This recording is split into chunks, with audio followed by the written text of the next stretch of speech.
NSUI की एक press वार्ता का आयोजन किया गया। प्रेस वार्ता में नौकरी दो या डिग्री वापस लो का नारा लगाते हुए अभियान चलाने की बात कही। साथ ही उसमें कई नंबर दिए गए हैं जिस माध्यम से उनको आवेदन दिया जा सके।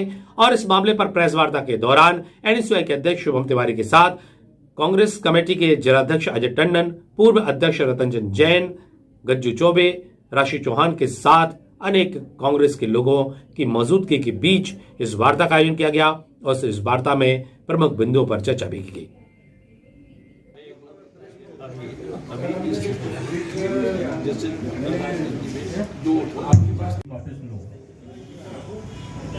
भारत में जब से करीब 6 वर्षों से भाजपा की सरकार केंद्र में बनी हुई है, निश्चित तौर पर युवाओं में बेरोजगारी बढ़ती जा रही है। उसी उद्देश्य को लेकर आज एनएसयूआई द्वारा प्रेस वार्ता आयोजित की गई। तमाम मंचासीन अतिथियों का स्वागत, वंदन, अभिनंदन एवं तमाम मीडिया बंधुओं का स्वागत, वंदन, अभिनंदन। आज का उद्देश्य नौकरी दो या डिग्री वापस लो। नौकरी दो या डिग्री दो, नौकरी दो या डिग्री वापस।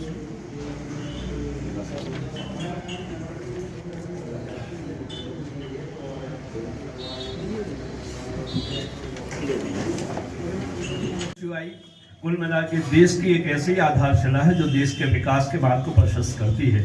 अगर युवा शक्ति और छात्र युवा शक्ति अगर देश के विकास में भागीदार होती है तो उनके लिए रोजगार के अवसर बहुत ही आवश्यक हो जाते हैं।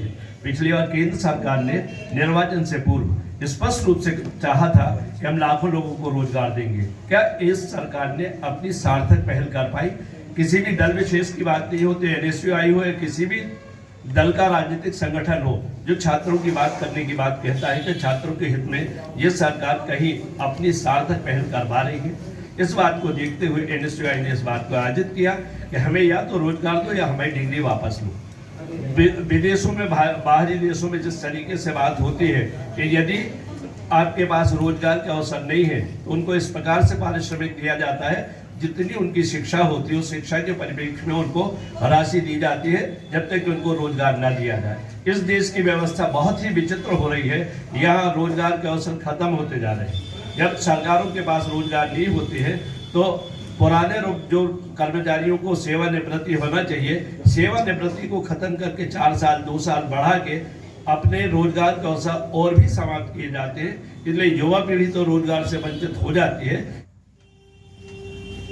आज देश बहुत ही संकट से गुजर रहा है क्योंकि देश का 60% जो जनसंख्या है वो युवा है। युवाओं को सबसे महत्वपूर्ण होता है रोजगार। पिछले 6 वर्षों में रोजगार के साधन जो पहले थे वो भी समाप्त कर दिए गए हैं। 2 करोड़ रोजगार हर साल देने का वादा केंद्र की मोदी सरकार द्वारा किया गया था, लेकिन आज स्थिति ये है कि रेल, वेल, सेल आदि सभी चीजों को बेच दिया गया है, उनको ठेके पे दे दिया गया है। इससे ये परेशानी हुई है कि जो रोजगार थे वो भी समाप्त हो गए हैं, जो पद थे ऑलरेडी उनको भी समाप्त कर दिया गया है।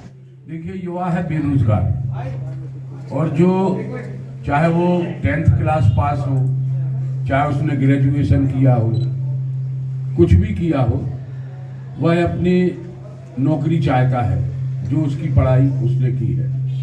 मुख्य बात ये सामने आती है कि मोदी सरकार जब से केंद्र के अंदर आई है और मध्य प्रदेश के अंदर भाजपा की सरकार है।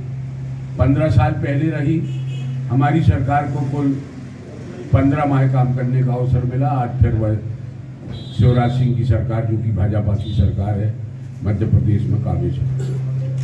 अगर बेरोजगारी दूर नहीं होगी और युवाओं को रोजगार नहीं मिलेगा तो यह बात निश्चित रूप से तय है कि बेरोजगार अन्य गतिविधियों में लिप्त हो जाता है।